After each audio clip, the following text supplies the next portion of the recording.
ഇന്ന് രാവിലെ ഞാൻ പുറത്തുനിന്ന് പോയി വരുമ്പത്തേനും രണ്ടമ്മമാരും കൂടി ഇതാ മുരിങ്ങയിലെല്ലാം നന്നാക്കുന്ന പരിപാടിയിലാണ്. അനിയേട്ടൻ ഇന്ന് പണിയുണ്ടായിട്ടാ ആക്ക് ഭയങ്കര ഇഷ്ടമുള്ളൊരു സാധനമാണ് മുരിങ്ങയില. അതുകൊണ്ട് തന്നെ പറിക്കുമ്പം ഒരു ലോഡ് അങ്ങ് പറിച്ച് കൊടുത്തിട്ടുണ്ട്. പിന്നെ നമ്മൾ മൂന്നാളും കൂടിയിട്ട് മുരിങ്ങയിലെല്ലാം അങ്ങ് നന്നാക്കി എടുത്തു. പിന്നെ നമ്മളെ പൂവമ്പാഴേന്റെ കാമ്പില്ലേ, അത് ഉണ്ടായിന് ചെറിയൊരു കഷ്ണം. അമ്മ അത് മുറിക്കുമ്പോഴത്തേനും ഞാൻ ഇതാ മുരിങ്ങയിലെല്ലാം കുറച്ച് കൊട്ടയിൽ കെട്ടി വെച്ചുട്ടാ. ഇത്രയും ഇന്ന് വറവാക്കാൻ പറ്റൂല, അത്രക്കും ഉണ്ടായിന്. അപ്പം ഫ്രിഡ്ജിൽ ഇതുപോലെ കൊട്ടയിൽ കെട്ടിയിട്ട് വെച്ച് കഴിഞ്ഞാല് കുറേ ദിവസം നിൽക്കും. അങ്ങനെ കുറച്ചെടുത്തിട്ട് മാറ്റി വെച്ചിട്ട് ബാക്കിയുള്ളത് ഞാൻ വേഗം വറുക്കാൻ വേണ്ടിയിട്ട് അടുപ്പത്താക്കി. കുറച്ച് ഉപ്പും ഒരു പൊടിക്ക് വെള്ളമൊന്നും ഇങ്ങനെ നനച്ചതിന് ശേഷം അടുപ്പത്തങ്ങ് വെച്ചു കൊടുത്തിട്ടുണ്ട്. പിന്നെ അതൊന്ന് വെന്ത് വരുമ്പോഴത്തേക്കും അരി ഇല്ലാത്തതുകൊണ്ട് പച്ചമുളകും വെളുത്തുള്ളിയും നന്നായിട്ടൊന്ന് ചതച്ചിട്ട് പിന്നെ തേങ്ങ ചെറിയതും കൂടി ചേർത്ത് കൊടുക്കുന്നുണ്ട്. മുരിങ്ങലക്ക് പിന്നെ അധികം വേവൊന്നും ഇല്ലല്ലോ, ഒന്ന് ചൂടാകുമ്പോൾ തന്നെ മുരിങ്ങല വെന്ത് കിട്ടും. അധികം ഒന്ന് വേവിച്ച് കഴിഞ്ഞാൽ പിന്നെ ഇത് കഴിക്കുകയും ചെയ്യും.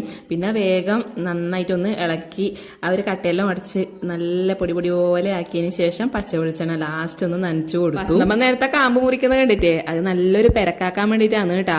തേങ്ങയും പച്ചമുളകും ഇഞ്ചിയും കറിവേപ്പിലയും തൈര് ചേർത്തിട്ട് നന്നായിട്ടൊന്ന് അരച്ചെടുക്കണം. ഇന്ന് മോരാന്ന് ചേർത്തത് കേട്ടാ.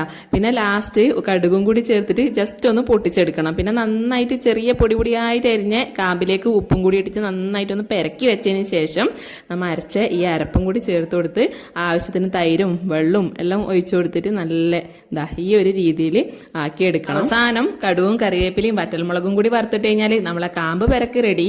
നമ്മളെ നാട്ടിൽ ഇത് പെരക്കാതെ, നിങ്ങളെ നാട്ടിൽ ഇത് എന്നാന്ന് പറയലെന്ന് താഴെ കമന്റ് ചെയ്യണേ. ഈ രീതിയിൽ കക്കിരിക്ക കൊണ്ടും ഉണ്ടാക്കാറുണ്ട് കേട്ടാ. അതിനെ കക്കിരിക്ക പെരക്ക് എന്നാണ് നമ്മൾ പറയലും. പുളിയും എല്ലാം കൂടി മിക്സ് ആയിട്ട് നല്ലൊരു ടേസ്റ്റ് ആണ് ഇത് കഴിക്കാൻ വേണ്ടിയിട്ട്. കറിയെല്ലാം റെഡി ആയപ്പോ ഞാൻ കക്കിരിക്ക പെരക്കും നമ്മളെ മുരിങ്ങയില വറവും എല്ലാം ലേഖമ്മക്ക് കൊണ്ടു കൊടുത്തു കേട്ടാ.